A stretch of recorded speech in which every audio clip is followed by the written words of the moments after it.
Perkenalkan, nama saya Paus Leha Gultom, NIM 18405084, Prodi S1 Akuntansi Pagi semester 6, mata kuliah Etika Profesi. Baiklah, dalam video kali ini kita akan membahas mengenai tentang kasus pelanggaran etika akuntansi, keuangan, dan akuntansi manajemen. Berkembangnya dunia usaha yang semakin pesat saat ini membuat pelaku bisnis meningkatkan kinerja perusahaan untuk mempertahankan dalam persaingan usaha yang terjadi. Untuk mempertahankan eksistensi di dunia usaha, perusahaan dapat membuat suatu laporan keuangan yang dapat digunakan sebagai informasi kepada pengguna laporan. Laporan keuangan yang dikeluarkan tersebut harus sesuai dengan standar akuntansi keuangan yang telah diatur oleh Ikatan Akuntan Indonesia atau IAI. Banyaknya perusahaan yang kurang memperhatikan terhadap laporan keuangan tersebut, apakah sudah sesuai atau kurang sesuai dengan standar akuntansi yang berlaku di Indonesia. Untuk itu, perusahaan dapat menggunakan jasa audit yang dianggap independen dalam memeriksa laporan keuangan tersebut. Jasa audit yang dimaksud adalah dengan menggunakan jasa auditor eksternal yang bekerja pada kantor akuntan publik. Kasus pelanggaran etika akuntansi keuangan. Satu contoh kasus pelanggaran etika profesi akuntan adalah kasus dugaan manipulasi laporan keuangan PT KAI tahun 2005. Kasus manipulasi laporan keuangan tersebut dapat merugikan pihak investor maupun stakeholder lainnya. Dalam kasus tersebut, laporan keuangan PT Kereta Api Indonesia tahun 2005 menunjukkan bahwa PT KAI memperoleh laba bersih sebesar 6,9 miliar, padahal seharusnya perusahaan milik negara tersebut menderita kerugian sebesar 63 miliar. Oleh karena itu, ditemukan adanya kejanggalan dalam laporan keuangan PT Kereta Api Indonesia yang telah diaudit oleh Kantor Akuntan Publik Esmanan. Diduga terdapat banyak kesalahan dalam pencatatan laporan keuangan tersebut. Selain itu, diduga ada alibi yang menyatakan bahwa hal tersebut terjadi karena adanya perbedaan persepsi mengenai pencatatan piutang. Terdapat piutang tidak tertagih yang dicatat sebagai pendapatan.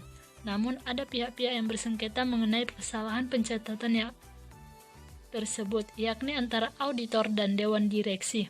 Terdapat anggapan dalam dewan direksi bahwa pos yang seharusnya dinyatakan sebagai beban perusahaan dicatat sebagai penerimaan perusahaan, sehingga ada tuduhan bahwa terdapat trik akuntansi yang digunakan. Dari kasus tersebut dapat ditelah bahwa sebenarnya terdapat kejanggalan dalam pencatatan laporan keuangan PT Kereta Api Indonesia tahun 2005 yang telah diaudit oleh Kantor Akuntan Publik Esmanan. Terdapat perbedaan persepsi mengenai pencatatan akun perusahaan antara piutang perusahaan yang tidak tertagih sebagai penerimaan perusahaan. Adapun hal-hal yang mungkin menjadi penyebab dalam kasus tersebut yakni karena sebagian kecil proses akuntansi PT Kereta Api Indonesia dilaksanakan dengan komputer. Selain itu, karena laporan keuangan PT KAI hanya diurusi oleh bagian akuntansi saja, sehingga bagian akuntansi memiliki masalah yang kompleks terkait dengan pencatatan transaksi perusahaan, mengingat PT Kereta Api Indonesia adalah perusahaan yang bukan termasuk perusahaan kecil. Dari kasus tersebut dapat dicermati pula bahwa terdapat pelanggaran etika profesi akuntan di mana sistem tersebut bersifat subjektif. Hanya bagian akuntansi yang menyusun laporan keuangan dan sistemnya. Selain itu, dalam kasus tersebut dapat dijumpai bahwa terdapat transaksi yang masih belum diselesaikan, sehingga muncul kerancuan dalam penyajian laporan keuangan yang menyatakan bahwa piutang tidak tertagih yang seharusnya dicatat sebagai beban malah dicatat sebagai penerimaan perusahaan. Hal ini merupakan pelanggaran etika profesi yang berkaitan dengan dasar-dasar pencatatan akuntansi yang seharusnya dimengerti oleh akuntan. Transparansi serta kejujuran dalam pengelolaan lembaga yang merupakan salah satu derivasi amanah reformasi ternyata belum sepenuhnya dilaksanakan oleh salah satu badan usaha milik negara yakni PT Kereta Api Indonesia.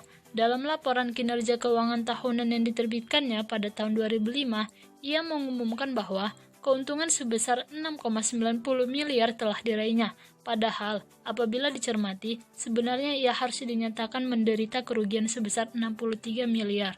Kerugian ini terjadi karena PT Kereta Api Indonesia telah 3 tahun tidak dapat menagih pajak pihak ketiga.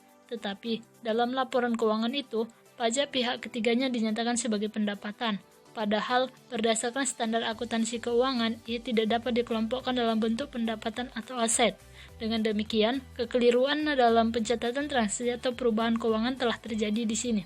Di lain pihak, PT Kereta Api Indonesia memandang bahwa kekeliruan pencatatan tersebut hanya terjadi karena perbedaan persepsi mengenai pencatatan piutang yang tidak tertagih. Terdapat pihak yang menilai bahwa piutang pada pihak ketiga yang tidak tertagih itu bukan pendapatan, sehingga sebagai konsekuensinya PT Kereta Api Indonesia seharusnya mengakui menderita kerugian sebesar 63 miliar. Sebaliknya, ada pula pihak lain yang berpendapat bahwa piutang yang tidak tertagih tetap dapat dimasukkan sebagai pendapatan PT Kereta Api Indonesia, sehingga keuntungan sebesar 6,90 miliar dapat diraih pada tahun tersebut.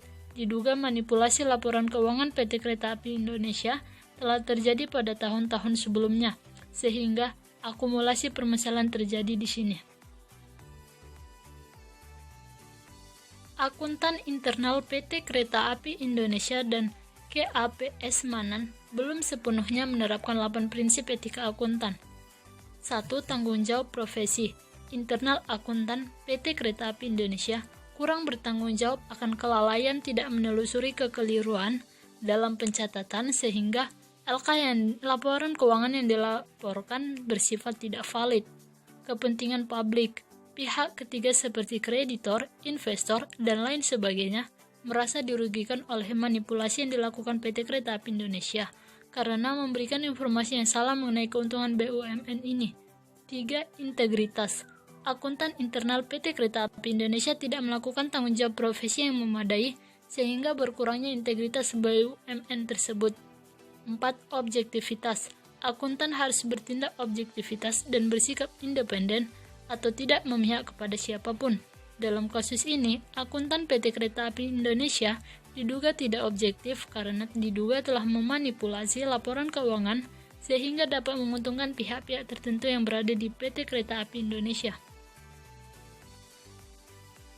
5. Kerahasiaan. Akuntan harus menghormati kerahasiaan informasi yang diperoleh selama melakukan jasa profesional dan tidak boleh memakai atau mengungkapkan informasi tersebut tanpa persetujuan, kecuali bila ada hak atau kewajiban profesional atau hukum untuk mengungkapkannya. Dalam kasus ini, akuntan sudah menerapkan prinsip kerahasiaan karena hanya melaporkan laporan yang dapat dipublikasikan saja. Kompetensi dan kehati-hatian profesional. Seorang akuntan dituntut dapat melaksanakan jasa profesionalnya dengan sangat penuh kehati-hatian, kompetensi yang memadai serta ketekunan yang tinggi. Namun, akuntan internal PT Kereta Api Indonesia tidak melaksanakan hal yang menyangkut profesional seorang akuntan yang menyebabkan kerugian bagi perusahaan BUMN tersebut. Perilaku profesional. Akuntan internal PT Kereta Api Indonesia dan audit publik Kereta KAPS Manan tidak berperilaku profesional dengan reputasi profesi yang baik dan mencoreng nama instansi di atas mereka. Standar teknis. Akuntan internal PT Kereta Api Indonesia dan KAPS Manan tidak menjalankan tugas profesinya dengan mengacu dan memahami standar teknis dan standar profesional yang relevan sesuai dengan standar akuntansi di Indonesia. Contoh kasus pelanggaran etika manajemen. Asian Agri adalah perusahaan yang berbasis di Indonesia dengan pengelolaan perusahaan kelapa sawit berkelas dunia. Asian Agri merupakan salah satu produsen minyak kelapa sawit terbesar di Asia dengan kapasitas produksi per tahun mencapai 1 juta ton. Saat ini, Asian Agri mengelola 28 perkebunan minyak kelapa sawit dan 19 pabrik penggilingan minyak kelapa sawit dengan wilayah operasional yang berada di 3 provinsi di Pulau Sumatera, Indonesia dengan areal konstitusi seluas dan areal plasma diantaranya dikembangkan oleh para petani kecil. Di bawah skema Asian Agri menerapkan kebijakan anti pembakaran lahan, manajemen pengendalian hama yang terintegrasi, pelestarian kelembaban tanah dan praktik-praktik ramah lingkungan lainnya. Asian Agri yakin dapat melaksanakan prinsip-prinsip kelapa sawit lestari, sustainable palm oil dalam operasionalnya. yaitu menerapkan standar kerja tertinggi, menjaga hubungan baik dengan masyarakat sekitar, dan melaksanakan sistem manajemen lingkungan. Plasma sebagai rekan Asian Agri memegang peranan penting dalam kegiatan bisnis Asian Agri, di mana kunci kesuksesannya terletak pada komunikasi dan kerjasama yang berkelanjutan. Kesimpulannya, dalam menjalankan kegiatan operasi perusahaan akuntan manajemen PT Asian Group, PT Asian Group telah menggelapkan pajak yang harusnya menjadi penerimaan negara. Akibatnya, negara mengalami kerugian sebesar 1,3 triliun atas kasus ini pada tahun 2002 sampai 2006. Pengelolaan pajak ini dilakukan oleh 3 modus, yakni biaya fiktif, transfer hedging fiktif, dan transfer pricing. Dengan adanya